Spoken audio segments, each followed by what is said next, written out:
কোন ডিলার কেন?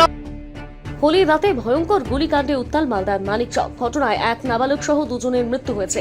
বুধবার গভীর রাতে মালদা জেলার মানিকচক থানার অন্তর্গত মথুরাপুর বাজারপাড়া এলাকায় মর্মান্তিক ঘটনাটি ঘটে। স্থানীয় সূত্রে জানা গিয়েছে, হোলির রাতে ওই এলাকায় কয়েকজন অল্প বয়সী ছেলের মধ্যে সামান্য বিষয়কে কেন্দ্র করে বচসা বাঁধে।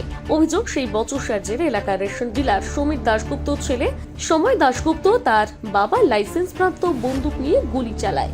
ওই গুলিতে সমর রজক নামে এক নাবালক সহ মোট 4 জন প্রাণঘাতী জখম হয়েছে।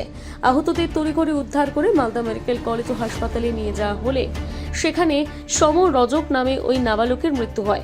ঘটনার জেরে এলাকায় চরম উত্তেজনা ছড়িয়ে পড়ে। ক্ষুব্ধ গ্রামবাসীরা রেশন ডিলার সমীর দাশগুপ্তর বাড়িতে হামলা চালায় বলে অভিযোগ। বাড়িতে ভাঙচুর চালানোর পাশাপাশি সমীর দাশগুপ্তকে বেধড়ক মারধর করা হয়। পরে গুরুতর জখম অবস্থায় তাকে হাসপাতালে নিয়ে যাওয়ার পথে তার মৃত্যু হয়েছে বলে জানা গিয়েছে। এই বিষয়ে প্রত্যক্ষদর্শী তথা স্থানীয় বাসিন্দারা কি জানিয়েছে শুনুন। কারণটা কি? দারু খেয়ে ওদের মধ্যে লেগে গেল ঝগড়া। কাদের মধ্যে? ওর ছেলের সঙ্গে। ওর ছেলের সাথে কার? আর ওদের তোমার একটা পাগলা আছে, ঘত্তু আছে, একটা সীতার পোতা আছে, ওদেরকে মেরে টেরে রক্তই করেছে। ওরকে গুলি মেরেছে। কে গুলি মেরেছে? ওর বেটা। বেটা না সমিতা কে গল্প? ওরা সবাই মিলে, বাপ বেটা মিলে। ওর ফ্যামিলি। এই জায়গার নামটা কি? এটা কোন জায়গা? ওর নাম হচ্ছে মথুরাপুর বাজার পাড়া তো? পরিস্থিতি কিরকম আছে এলাকায়? এইখানে পরিস্থিতি কিরকম আছে?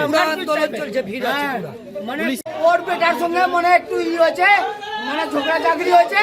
আর সমীর গুপ্ত এসে গুলি চার্জ করে দিয়েছে। কটা গুলি চলেছে? মানে 3-4টা ছিটা গুলি মেরে দিয়েছে। কে কে? ওই সমীর গুপ্ত। কেন গুলি চালালো? গুলি চালালো কেন? সমীর গুপ্ত বলছে আমার ছেলেকে কেন এই করবা, তাবালি করবা। ওই জন্যে ওইখানে 3-4টা গুলি মেরে দিল। আর ওর সঙ্গে ওর স্টাফও ছিল, ওকেও মেরে দিল। কাকে? একজন দেখলাম গুরুতর আহত। কে এসে? আর একটা আমাদের লোক গেছে, অ্যাম্বুলেন্স হয়েছে, হসপিটালে ভর্তি আছে। ঘটনার খবর পেয়ে মানিকচক থানার পুলিশ ঘটনাস্থলে পৌঁছে দীর্ঘক্ষণ চেষ্টার পর পরিস্থিতি নিয়ন্ত্রণে আনে। বৃহস্পতিবার ঘটনাস্থল পরিদর্শনে যান মালদা জেলার পুলিশ সুপার অভিজিৎ বন্দ্যোপাধ্যায়। তিনি গোটা এলাকা ঘুরে দেখেন এবং স্থানীয় বাসিন্দাদের সঙ্গে কথা বলেন। পুলিশ সুপার জানান, এই ঘটনায় 2টি মামলা দায়ের করে তদন্ত শুরু হয়েছে। গুলি চালানোর আগ্নেয়াস্ত্রটি বাজেয়াপ্ত করা হয়েছে এবং ইতিমধ্যে 4 জনকে গ্রেপ্তার করা হয়েছে। আপনারা জানেন কালকে একটা আনফর্চুনেট ইনসিডেন্ট এখানে ঘটেছে, তার উপর বেশ করে 2টো কেস হয়েছে। কেস কাউন্টার কেস 2টো হয়েছে। তো সেই কেসে আমরা অলরেডি 3 জনকে অ্যারেস্ট করেছি। আরও একজন যে বিট্টু বলে যার নাম আমরা পেয়েছিলাম, সেও জাস্ট অ্যারেস্ট হয়েছে। ওই ডিভিবিএল গানটা সিজড হয়েছে। টোটাল 4 জন এখনো পর্যন্ত এই ইনসিডেন্টে অ্যারেস্ট হয়েছে।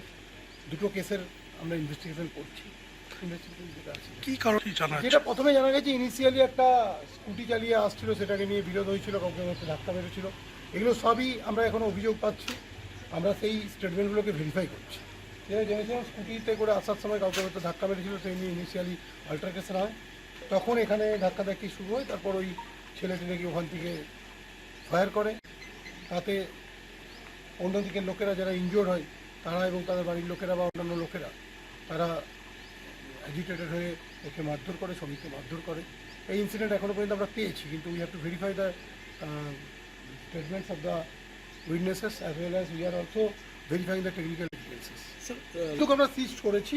তার লাইসেন্স কী আছে না আছে, লাইসেন্স যে ইস্যুইং অথরিটি, তার কাছ থেকে আমরা কনসাল্ট করব। আমরা এমনি জানতে পেরেছি, আপাতভাবে জানতে পেরেছি যে এটা একটা লাইসেন্স গান। কার নামে ছিল, কী ছিল, সব কিছু আমরা ইনভেস্টিগেশনে পাবো। মালদা থেকে পরিতোষ সরকারের প্রতিবেদন, নিউজ টুডে।